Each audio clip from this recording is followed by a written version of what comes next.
Hello and welcome to Lesson 6 of the Creative Online School's Mastering Adobe Lightroom course.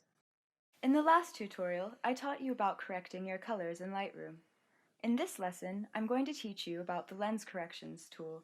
I'm going to show you how to use Lightroom's automatic profile corrections and the manual lens corrections option. I will also give you a brief overview of how to perform more extensive distortion corrections using the Transform tool. This lesson is brought to you by Creative Online School. Most lenses add distortion to images. Each lens is built with a different profile that makes it interpret data differently from the next lens. Because lenses are turning a very dynamic setting into a flat image, they can sometimes stretch the image and, in doing so, cause distortion. Sometimes, distortion takes form of a vignette or darkened, shadowy corners. Another form of distortion is chromatic aberration.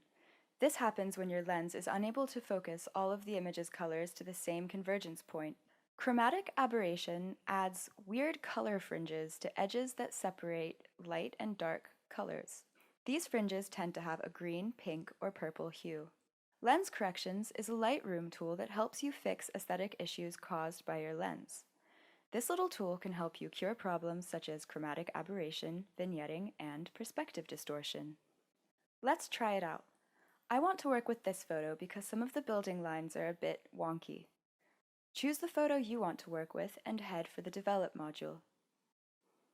It's a good idea to make sure you've applied any necessary cropping and straightening to your photo before starting on your lens corrections. That way, you'll avoid some confusion later on when you're editing the structure of your photo.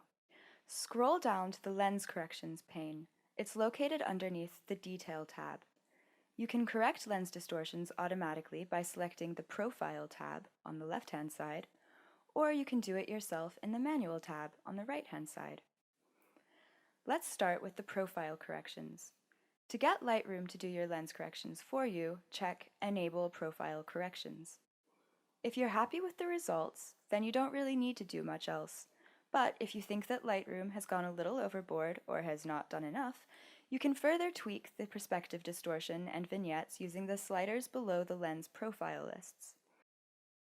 I'm pretty happy with the changes Lightroom made to my image, and my lens didn't really make a vignette, so I can leave that be.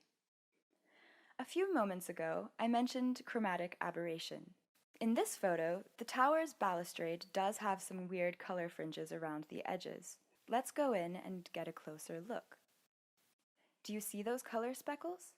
When I check the Remove Chromatic Aberration box, they go away, and in turn, that part of the image is sharpened. Now let's look at the Manual tab. Use the top slider to correct any perspective distortion. Checking the Constrain Crop option will prevent Lightroom from creating a white background on your image. You can then change the chromatic aberration settings using the next set of sliders. My color fringe is pink, so I'm going to make it more blue. You can also use the Color Fringe Selector tool instead of the sliders. Just click on the eyedropper icon above the chromatic aberration sliders and click on the fringes you need to correct in your image. Lightroom will do the work for you. And if your image needs even more distortion correction, just head down to the Transform pane just below Lens Corrections.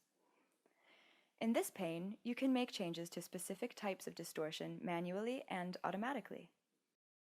You can change the vertical distortion, the horizontal distortion. You can rotate your image. You can change the aspect, the scale, the X offset, and the Y offset.